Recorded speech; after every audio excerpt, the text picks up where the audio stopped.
Sir एक ऐसा इंसान जिसने आज तक कोर्ट का कभी फेस नहीं किया, कभी वो कोर्ट नहीं गया या उसका कभी कोर्ट से काम नहीं पड़ा, अब उसको खिलाफ कोई मुकदमा हो गया, अब उसको कोर्ट में जाना है, उसको वकील करना है, तो ऐसी कौन सी बेसिक क्वालिटीज़ है जो एक वकील के अंदर एक इंसान को देखनी चाहिए? सही सवाल है सर आपका। आम आदमी भी किसी को अरेस्ट कर सकता है, इसके पीछे भी कोई कानून है? अगर किसी के साथ ऐसा हो जाता है कि आपके घर में सिलेंडर होता है और सिलेंडर फट जाता है, तो उसके पीछे बीमा कंपनियां काफ़ी दावा करती है उसका हर्जाना मिलेगा, या सरकार की तरफ से उसके लिए क्या नियम है? सर आम आदमी भी किसी को अरेस्ट कर सकता है, ये वाक्य सुनने में लुभावना लग सकता है, लेकिन क्या इसके पीछे भी कोई कानून है? बिल्कुल कानून है।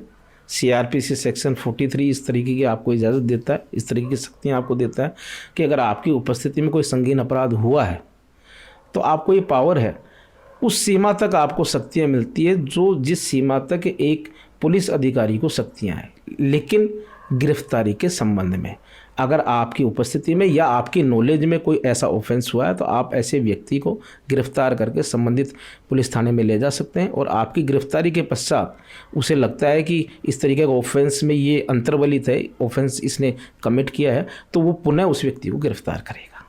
तो आपको राइट है, बिल्कुल आप गिरफ्तार कर सकते हैं। भगवान ना करे, लेकिन अगर किसी के साथ ऐसा हो जाता है कि आपके घर में सिलेंडर होता है और सिलेंडर फट जाता है, तो उसके पीछे बीमा कंपनियां काफ़ी दावा करती है कि किस तरीके के उसके साथ प्रोसेस होगा, क्या आपको उसका हर्जाना मिलेगा, या सरकार की तरफ से उसके लिए क्या नियम है? ऐसा है सर कि गैस सिलेंडर जब ब्लास्ट होता है तो उसके पीछे कई कारण विद्यमान हो सकते हैं कि क्या क्या कारण विद्यमान रहे एक गैस सिलेंडर को ब्लास्ट होने में। बिल्कुल। अगर गैस सिलेंडर जो वितरक, यहाँ पर दो चीज़ें महत्वपूर्ण है कि एक तो जो कंपनी जो गैस का उत्पादन करती है, दूसरा उस गैस के उत्पादन के पश्चात में वो अलग अलग स्टेट में या डिस्ट्रिक्ट वाइज अपने वितरक तैयार करते हैं, जिसे डिस्ट्रीब्यूटर कहते हैं। बिल्कुल। और डिस्ट्रीब्यूटर उस गैस को आपके घर तक पहुंचाते हैं। बिल्कुल। तब ऐसी स्थिति में आप यहाँ पर बीमित नहीं होते हैं। अगर किसी घर में कोई गैस ब्लास्ट हो जाती है या किसी अन्य लीक की वजह से आग लग जाती है, उस वजह से आपकी संपत्ति को या व्यक्ति से किसी व्यक्ति को कोई नुकसान हो जाता है, तो आप बीमित नहीं हैं। लेकिन जो वितरक जिसने गैस सिलेंडर आप तक पहुंचाया है, तो उस स्थिति में जो वितरक ने उस गैस ब्लास्ट होने की वजह से या उस सिलेंडर के ब्लास्ट होने या लीक होने की वजह से जो नुकसान होता है, उसके लिए एक बीमा पॉलिसी ली जाती है।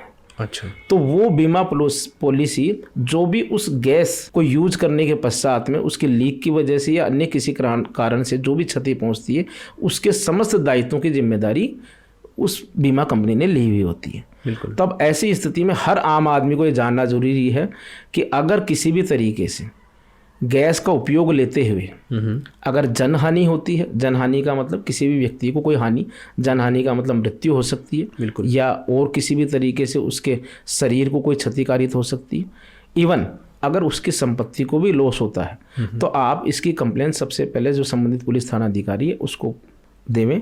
बिल्कुल। उसके पश्चात में आप जो वितरक है, डिस्ट्रीब्यूटर है, उसको इस संबंध में अवगत कराएं, और आप उसके बाद में जो भी बीमा है जो वितरक ने लिया है, तो आप वो बीमा के तहत में कंज्यूमर प्रोटेक्शन एक्ट के तहत आप मुआवजा प्राप्त कर सकते हैं।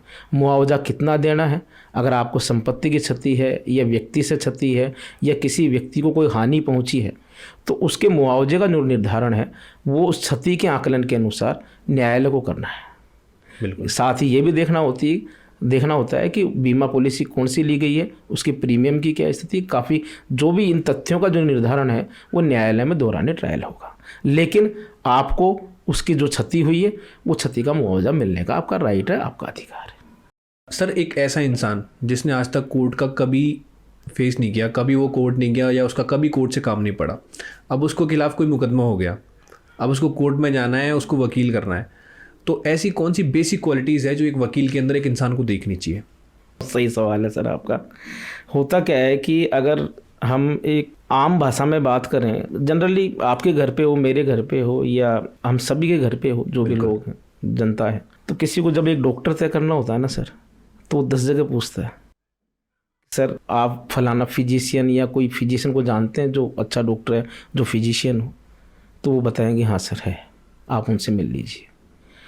तो होता क्या है, कोई क्राइटेरिया नहीं है कि सबसे पहली चीज़ तो है कि चुनाव तो आप बाद में करेंगे, पहले एडवोकेट तक पहुंचेंगे कैसे? बिल्कुल। अब पहुंचना तो वैसे ही है कि या तो आपके कोई जानकार हो या बीच में कोई मध्यस्थ हो या कई बार होता है कि प्रकरण में पुलिस वाले आपको बता देते हैं कि फलाना जी, या उनको आप वकील कर लो, वो आपको इस तरीके से आपको अच्छा वकील है। तो आपको सबसे पहले चीज़ें क्या देखनी है कि आपको रिलीफ क्या लेना है। अगर मेरे सर में दर्द है और अगर मेरे टांग में फ्रैक्चर है तो सर में दर्द के लिए तो मैं फिजिशियन या जो मुझे अगर कोई समस्या है, लेकिन अगर मेरे पैर में फ्रैक्चर है तो मैं ऑर्थो वाला के पास ही जाऊँगा। तो उसी तरीके से आपको अपनी रेमेडी निर्धारित करनी है कि भाई मुझे मेरा सिविल नेचर का मैटर है, क्रिमिनल नेचर का मैटर है, या मुझे कंज्यूमर का देखना है, या किसी अन्य मैटर रेवेन्यू से रिलेटेड। तो आपको सबसे पहले ये देखना होगा कि स्पेशलाइजेशन क्या है। बिल्कुल। तो आप जो भी आपके जानकार हैं, मध्यस्थ हैं, या किसी भी तरीके से, आजकल तो टेक्निकल ज़माना है, वेबसाइट्स भी हैं जहां, हालांकि पहले ये था कि एडवोकेट एक्ट के तहत एडवोकेट प्रचार नहीं कर सकता, आज भी नहीं कर सकते हैं, अपना प्रचार नहीं कर सकते हैं। अच्छा। लेकिन ब्रॉडकास्टिंग की इजाज़त आपको दे दी। तो इसके तहत कई वेबसाइट है आपको जहाँ पर एडवोकेट्स की एज, उनका एक्सपीरियंस, एनरोल और स्पेशलाइजेशन, उनके बारे में आपको उसके बारे में संपूर्ण विवरण मिल जाता है। तो अब आपको तय करना है कि सबसे पहले स्पेशलाइजेशन देखना है कि आपको किस कैटेगरी के वकील चाहिए। बिल्कुल। देन फिर आप शॉर्ट लिस्ट करें। और इसमें सबसे महत्वपूर्ण बात यह है कि जो बातें अपन जानते हैं या बताई जाती हैं, लेकिन एक बहुत महत्वपूर्ण बात नहीं बताई जाती किसी को। अब आपको जैसे एक मेडिकल में किसी डॉक्टर के पास जाने के बाद में आप ओपिनियन लेते हैं और फिर आप एक दूसरे डॉक्टर से री ओपिनियन लेते हैं, अगर वो सिमिलर आती है तो आप ये समझते हैं कि डॉक्टर साहब ठीक है। उसी तरीके से एडवोकेट की स्थिति में भी जो नहीं करते हैं, बिल्कुल, और ना बताया जाता है कि आप अधिवक्ता से या एडवोकेट साहब से एक ओपिनियन लेवें कि सर मेरा प्रकरण है, हो सकता है कंसल्टेशन चार्जेस आपको जो देने पड़े, विधिक परामर्श देना पड़ेगा, बिल्कुल, लेकिन आपको अगर आप अपने केस में एक ओपिनियन बनवा लेते हैं तो आपको ये पता चल जाएगा कि वकील साहब आपके केस में कितने गंभीर हैं और किन किन तर्कों के आधार पर, किन किन प्रिंसिपल्स के आधार पर, क्या कौन कौन सी साइटेशंस जो वो इस प्रकरण में आगे फर्दर ट्रायल में उपयोग में लेने वाले हैं। तो उससे आपको अंदाज़ा लगेगा कि यस, जो मैंने चॉइस की है वो चॉइस ठीक है, वकील साहब ने पूरी तरीके से एक ओपिनियन दी है। और अगर आप उस ओपिनियन से संतुष्ट नहीं हैं तो आप उसकी री ओपिनियन अन्य एडवोकेट से ले सकते हैं। बिल्कुल। तो ये महत्वपूर्ण कारक जो आपको किसी अच्छे अधिवक्ता या अच्छे एडवोकेट करने के लिए आपको सहायक होगा ऑलवेज। इसके साथ ही अन्य पैरामीटर्स हो सकते हैं जिसमें उनका एनरोलमेंट कब का है, कितने साल का उनका अनुभव है, उनके कार्यालय की क्या स्थिति है, जूनियर्स उनके अंडर में कितने कितने प्रैक्टिस कर रहे हैं, अपने कार्य के प्रति वो कितने गंभीर हैं। ये अन्य कारक हो सकते हैं किसी भी अच्छे अधिवक्ता की पहचान के लिए। लेकिन जैसा मैंने आपको पहले भी कहा, जो महत्वपूर्ण कारक है, जो ना कभी बताया जाता है ना, और आप सबसे पहले अपने प्रकरण की ओपिनियन लेवें। बिल्कुल। तो आपको ये पता रहेगा कि मेरे केस की क्या स्थिति है, मेरा केस कितना मजबूत है, और अगर कमजोरी है केस में तो उन कमजोरियों को किस हिसाब से दूर किया जा सकता है, या फर्दर उस संबंध में कोई लॉ है, या फर्दर ऐसा कोई लॉ फर्दर आ भी सकता है जो हो सकता है उसमें सहायक कारक बने, तो उसका लाभ उसको हमेशा ही मिलेगा। तो सर ओपिनियन मतलब एक दो लोगों से ले सकते हैं, तो फिर आपको थोड़ा बहुत आइडिया हो जाएगा कि यस आपको आइडिया रहेगा कि यस, कि अगर समान ओपिनियंस आती हैं तो इट मीन्स आपने जो एडवोकेट चूज किया वो ठीक है। बिल्कुल। लेकिन केवल किसी के कहने मात्र से आप किसी भी एडवोकेट को अपने प्रकरण में पैरवी करने से बचें, पैरवी करने के लिए नियुक्त ना करें। बिल्कुल। उस अच्छी तरीके से जान पहचान कर लें, क्योंकि किसी भी अच्छे कार्य करने से पहले आपको पता है कि अच्छे कार्य या जैसा भी कार्य होता है उससे पहले थोड़ा कष्ट जरूर होता है। बिल्कुल। लेकिन वो कष्ट आगे जाके लाभदायक ही प्रतीत होगा। बिल्कुल। लेकिन अगर प्रारंभ में मैंने अगर आलस्य पूर्वक या सिर्फ किसी कहने मात्र से कोई एडवोकेट है, या एडवोकेट की बात नहीं हो रही, किसी और स्थिति में जनरल किसी भी चीज़ जनरल कोई काम करते हैं, हाँ, तो थोड़ा सा उसका अपने को विचार करना है।